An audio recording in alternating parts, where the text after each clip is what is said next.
We're gonna do a quick walk around today.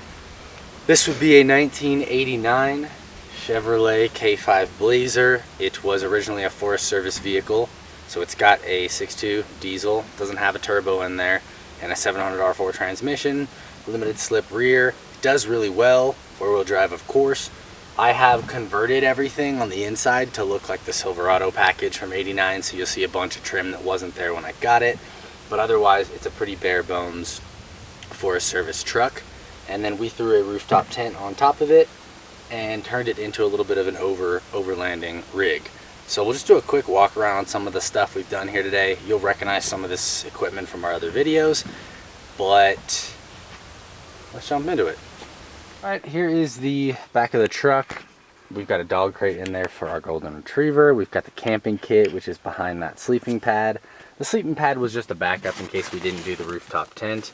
That camping kit, you've seen it in another video. It's pretty darn straightforward. It's got a Coleman grill, some propane tanks, plates, silverware. We've got a 5-gallon big old floppy sack of water. Got some jugs of water, a cooler, 2 Tommy Bahama. Those are your best camping chairs that money can buy. Those are probably knockoffs, I think. Oh, actually, no, those were gifts. They might be real. And yeah. Let me show them the captain's quarters. That's what I love about these Blazers compared to the other vehicles I do, are Jeep Cherokees or Toyota 4Runners, old ones. But the Blazers have so much storage, this huge pocket. That center console fits an entire fire extinguisher and a bunch of gear and tools and crap. There's tons of storage in these things. You can fit a whole cooler by the foot of the passenger driver. Here is the rooftop tent. It is a Smitty Bit XL. So sometimes when we get here late or don't necessarily spend a lot of time in the actual tent, I just set up this crossbar and this main one that connects there and there, just so that this doesn't flap on you while you're climbing up the ladder. There's a lot more parts that are supposed to go, but this usually does the trick. And then we don't usually put the window flaps up either, just because, like I said, not really worth it sometimes. But here's the simple setup we have going. 2 pillows and 2 sleeping bags, and we usually leave the windows all zipped up because we usually just spend time sleeping here unless it's raining. But fun fact, the Blazer can fit those Tommy Bahama chairs in the back of them, so in the past when it rains we've just gone in there and played cards or hung out for a bit until it passes. But here's our simple rooftop setup. Just wanted to give you guys a quick reference guide for the tent. So we said this is an XL, so I'm almost 5'7", depending on who you ask, and this is kind of how much room I'm taking up. So you can see you can go multiple directions of sleeping. You can fit honestly probably 3 people up here if you had to, but plenty of space for just the 2 of us. We are at State Forest State Park, and here is a look at the reservoir. So this is where we camped back that way for the weekend. You can see there's a couple campsites around here. Got the Blazer going. Just beautiful here. You can stand up paddleboard, fish, kayak, float.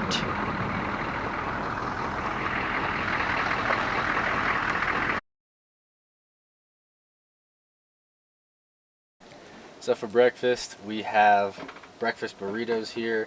We bought these at a store up the street. Nah, we pre-cooked these at home. I'm just messing with the cameraman, but they, what are they? Chorizo, eggs, hash browns, and cheese, and then green hatch chili. So we just got them sitting on the Coleman, wrapped in tin foil. Pro tip on the cooking, we let them cool down for a very long time and stuck them in the freezer just to cool down completely before wrapping them in parchment paper or tin foil, because they'll just completely stick and you'll peel your tortilla off when you go to take it off. So this way that doesn't happen. We've got coffee, I think. Other than that, breakfast is real simple. We're gonna do a hike this morning, so that's gonna be it for breakfast.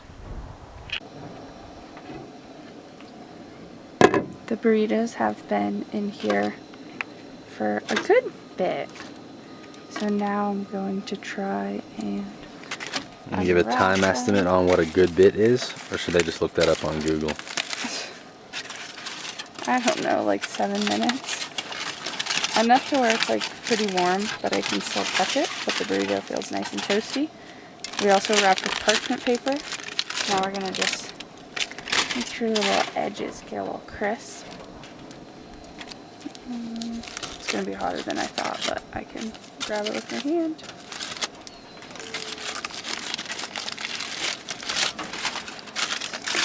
So we'll do each side for probably a minute, and then it should be warm enough to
Okay, we just pulled up to a trailhead.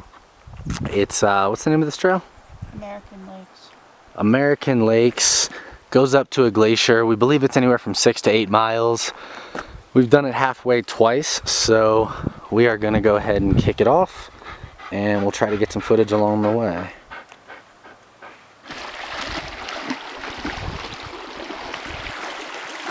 Very nice stream, very picturesque.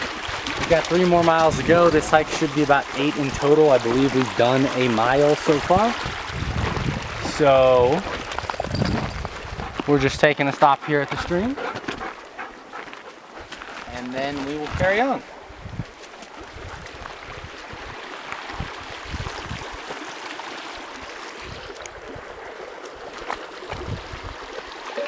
So this side is much better for splashing. Smile and pup. Perfect. Smile and pup.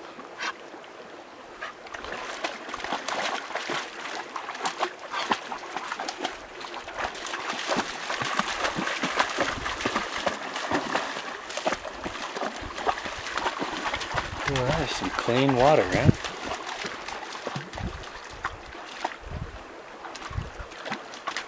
It's beautiful. It's really windy, so it's probably going to be terrible audio. The dog is swimming. This is American Lakes, I think. It's a lake, alright? And there's a few other more pools, I guess, up there in that dome. There's also another one a mile over. I don't know that we're going to do any of that today. We might. We're running low on camera battery.